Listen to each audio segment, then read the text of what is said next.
Battalion 1944, now known as Battalion Legacy, is an interesting and somewhat sad project. In February of 2016, Bulkhead Interactive announced a Kickstarter for a World War II shooter with the very ambitious goals of bringing the World War II shooter to the modern generation, which is actually pretty funny in retrospect because Call of Duty World War II came out in 2017, Battlefield 5 in 2018, and even recently Vanguard. So while at the time of the announcement, there had definitely been a lull in World War II games, by the time it released, that wasn't really the case. The Kickstarter at the time was aiming to gather 100,000 euros, and this goal was actually surpassed within 3 days. The game then went on to crowdfund over 3 times the amount asked for originally in the Kickstarter. Like most Kickstarters though, even though the goal was hit, Battalion was anything but a smooth project. The goal from Battalion seemed pretty straightforward at the time, though looking back it raises many questions, and that was the goal to bring back the World War II shooter that we played as kids like Medal of Honor and Call of Duty, but also to create a World War II shooter where skill was the focus, similar to some of the inspirations they named like Day of Defeat, Counter-Strike, and Call of Duty 2. One aspect missing from most modern FPS games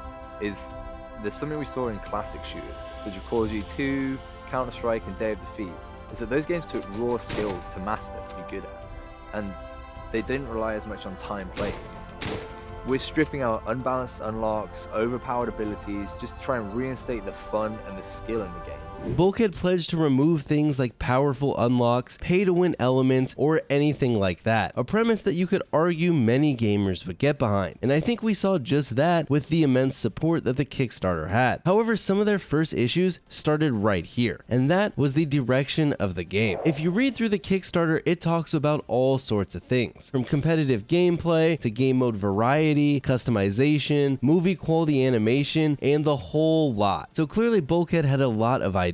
One interesting thing you'll find lacking in the Kickstarter though is the mention of search and destroy at all, which from my perspective as a player who came into this game upon the official release in May of 2019, almost seemed like search and destroy was the main direction of the game. So it's very interesting to see that completely absent from the original visions of the project. On one hand, you had a World War II shooter aiming to give you the nostalgic experience that you had playing Call of Duty or Medal of Honor back in the day. But on the other hand, some would argue what you ended up getting was a watered down Call of Duty 4 Pro mod with a World War II skin, something that was unfortunately able to hold either of these groups long term. Sure, all the respawn game modes still existed and were playable during the launch of the game, but you could tell that the main focus of the game had shifted into being more of a tactical shooter like its Pro mod inspirations. They even had an entire ranked mode all to search and destroy itself, while all the other modes were put into the arcade section of the game. On top of this, Bulkhead invested pretty heavily into esports for how small the game and size of the company were. This arguably led to the people who wanted that classic World War II shooter Call of Duty experience to be let down, while at the same time, people who came searching for the revival of Pro Mod were also let down. Another knock to the game was honestly just the visuals. While Bulkhead made big promises about bringing World War II to the next generation, the game really didn't look the part, especially when compared to many of its competitors at the time. Obviously, we understand that Bulkhead was never some major AAA studio, but regardless, that's the game that you play when trying to compete in a multiplayer shooter genre using more realistic graphics instead of something heavily stylized. Funnily enough, I think this is the lesson they learned, as we'll talk about their next project Pro Mod, which definitely used a more stylized art style. Don't get me wrong though, the game did attract an audience, even attracting in tons of the Call of Duty 4 Pro Mod and Counter-Strike Go scene at the time. Streamers like Shroud and many ex-Pro Mod professional players like Fantasy and a whole slew of other players all came to check out the game. Like we mentioned though, unfortunately it just wasn't able to maintain the player base through any of the peaks in interest. Another huge black eye against the game was the fact that Bulkhead never held up on their Kickstarter promises, the biggest of these being the console launch for PlayStation and Xbox, which never ended up releasing, and was eventually finally cancelled officially recently after years of silence. The game had its chances. First in early access when it launched on February 1st, 2018, to its record high player base of 16,000 concurrent players, and again on its official release on the 23rd of May the following year when it hit almost 10,000 players in June. Both times though, you can see the player base fell off pretty quickly and basically had no upticks to bring players back. Many people knock Bulkhead saying Battalion was a cash grab, but to be honest, I'm not sure that was the case. Unlike many Kickstarter projects which are legit cash grabs, you can scroll through the plethora of updates during early access and even after release of the game and see that Bulkhead was trying. But between fighting optimization issues, bugs, and other general tech issues, and on top of that the identity issues of the game, it seemed that Battalion may have always had an uphill battle. An uphill battle that a small and mostly unexperienced studio was not fit to tackle. Prior to Battalion, the only games that I can find that were developed by Bulkhead were some puzzle games. You could also easily make the point that the choice to never go free to play until just recently, instead sticking to a $20 price tag, greatly hurt this game. Though if we had to imagine, that was probably more on the publisher Square Enix rather than the developer Bulkhead itself. One has to speculate though if a shift to free to play much earlier could have breathed much needed life into this game for a possible third time. After 2 years of solid updates through early access and even post-launch, the writing on the wall though was beginning to become very clear. Updates continued all the way until December 3rd of 2019, though by this point the player base had dipped into the low triple digits, and with the player base leaving and no word of the console release coming, most fans seemed to cut their losses and move on. October of 2020 though, Bulkhead peeked their head above the ground again and began to build interest with the tease of a new project, this time just called ProMod. The vision of this game seemed much more straightforward, especially with the title of the game, and Bulkhead even doubled down on communicating with their fans and taking feedback. In December of 2020, they went on to post a variety of answers to many of the questions that people had about this project and also about Battalion. In here, while we're not going to go over all the questions they answered, they mentioned the goal of Battalion was not to bring COD 4 ProMod to the new generation, but rather it was to create an old school shooter for people to play. They did, however, mention that Call of Duty 4's movement was a major influence, while they took influences from the older Call of Duties like COD 1 and COD 2 for the gunplay in Battalion. They really drove home the point one of their biggest issues was catering to the different audiences that Battalion had attracted. They also mentioned their reasoning for moving away from Battalion and instead starting fresh with ProMod, which allowed them to get away from the World War II time frame that they believed would have always been a conflict for the game. Bulkhead believed they did see a niche though, and that was to actually provide the next-gen ProMod experience that they believed players wanted. They also, for ProMod, promised to improve on some of the big criticisms for Battalion, like the map design being pretty iffy, and also talked a little bit about how Battalion just wasn't really ready for release. At this point though, they still claimed Battalion 1944 was an active project, though I would question how true that really was. ProMod definitely intrigued some people, worried others, and then obviously a lot of people just didn't care. But Bulkhead's goal was to prove they could do it, and that's what they set out to do. Now unfortunately, we're not going to go over the whole history of ProMod. That could be a different video, let me know if you want it. So we're just going to jump forward in time, and I never personally got the chance to play ProMod, even though it did kind of look pretty cool. However, on August 17th of this year, Bulkhead announced that they were no longer actively developing ProMod, claiming to make a competitive shooter that appeals to a wide enough audience to attract the right funding and attention. We would have to compromise the core values of what made COD 4 ProMod the game it was. This is a pretty big bummer because while it wasn't the topic of this video per se, the ProMod aspects of Battalion are what really drew me to the game and what I personally enjoyed. From here, they did go on to announce the upcoming release of their single player run and gun shooter game titled Kill Run that's going to release on August 25th, so who knows what the future of Battalion holds on that front. But back to the main topic at hand, this isn't totally the end of Battalion, and that's why we're here today. Prior to the ProMod announcement on August 9th, Bulkhead actually announced that they no longer had a relationship with Square Enix, and because of this, they were going to be re-releasing Battalion 1944, now renamed Battalion Legacy, as a free-to-play game on August 16th. This though also came with the official canceling of the console ports. However, they do plan to refund console Kickstarter backers who had been left in the dark for years. Battalion Legacy though will be the final version of Battalion. As of today, this change to free-to-play and the small update has brought back some players, peaking over 1,000 concurrent players on the first day, though it'll be interesting to see how long some of those players stick around. Major changes to Legacy include a new faction, some new weapons, and a revamping of the online experience. There's no longer matchmaking, and now the game purely functions off a server browser with, oddly enough, no voice communication in game. They also completely got rid of the buy mechanic in Search and Destroy, and instead you just pick from a variety of weapons off spawn. So with all that said, why don't we hop in and answer the question,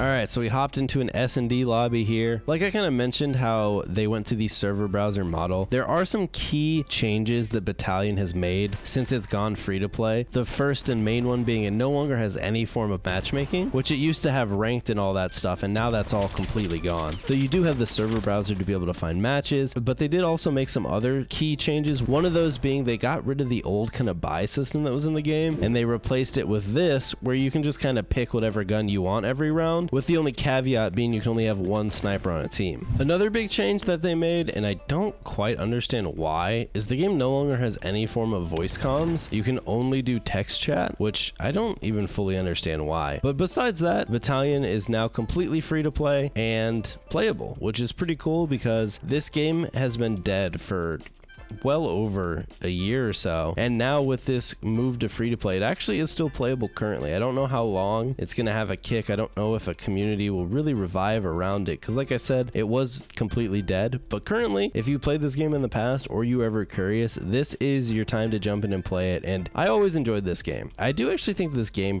probably deserved a bit better. Unfortunately, it just never really took off the way it needed to, and that was a mixture of a whole bunch of things. I think unfortunately Bulkhead didn't do a fantastic job with support for the game. They never got the game out on console like they were supposed to, and updates for the game kind of just weren't fast enough, and the game wasn't free to play. This is a buy to play game, and that's going to be a big detriment when you're not a AAA studio and you don't already have an existing fan base. But the gameplay itself is fun. It's a World War II Call of Duty-esque shooter with the main game mode all kind of being based around S&D. And like I said, it used to have that buy mechanic, which was really cool because it gave it kind of some Counter-Strike vibes. That's unfortunately completely gone, but you do still have the S&D, which is a lot of fun. Got one. Repeat me. Oh, that little head. At the time when this kind of came out, you could maybe make the argument that there wasn't a market for tactical shooters. You know, you had Counter-Strike, which was obviously huge, and then you had S&D in COD, and you had Rainbow Six Siege. But you know, you didn't really have any other ones, and maybe you thought that was pretty much the whole market. But since this game came out and died, Valorant has absolutely exploded. So clearly there was room in the market for more tactical shooters, and unfortunately, Battalion just wasn't able to kind of carve out a niche. And like I was saying earlier, I really think it could have. Free to play would have been key, and maybe some different like gameplay changes or just faster updates. I'm not sure, but the game is a lot of fun. It's still fun today, luckily, and you know, like I said, you can jump in and have a grand old time, and that's kind of what I've been doing the past couple days. I don't know how long it's going to be playable or have a player base, but I've been kind of enjoying the little miniature resurgence that the game is kind of having. We're going to try and get over here and see if we can retake this and see what we can do here. There's actually like really cracked movement mechanics in this game that I never really learned, so I'm not the ideal peak Battalion gameplay. Oh wait, that was the last guy. I'm so dumb. Alright, I think we still have time to defuse. I didn't realize that was the last guy. Sometimes when I'm like talking and playing, I completely kind of lose track of what's going on.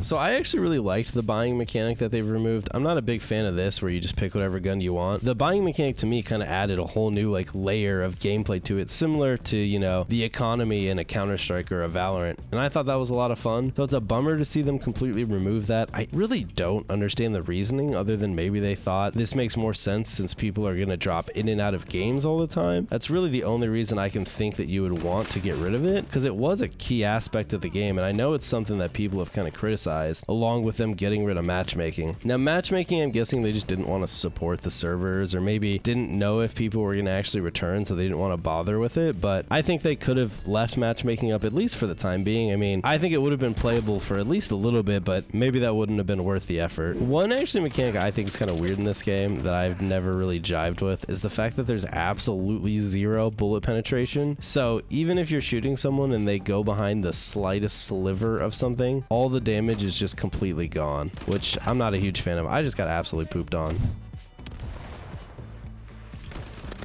1, 2. Oh, let's go. This is our round.